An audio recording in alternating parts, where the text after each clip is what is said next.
In this short video clip produced by Faller, I'm showing you a couple of the new items for 2023, and the highlight being their Hallenhaus.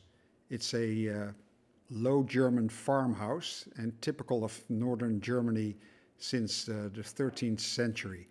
The people would live in the front portion of the house and the animals would be in the stable, which would be the rear half of the home. Complete with Fachwerk, as they call it, and a reed roof. And here you also will see some of the new flowers that are a new item for 2023. They put this in a suitable setting with windmill Bertha and in the background, Bertha. And that windmill actually exists on one of the Frisian islands, also in the north of Germany.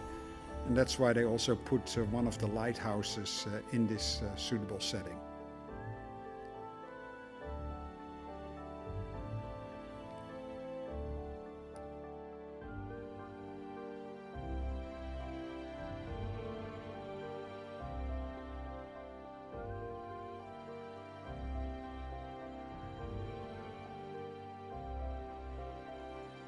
There's a lot going on this little diorama. Hopefully this clip will give you a lot of inspiration for your own layout. Have fun out there.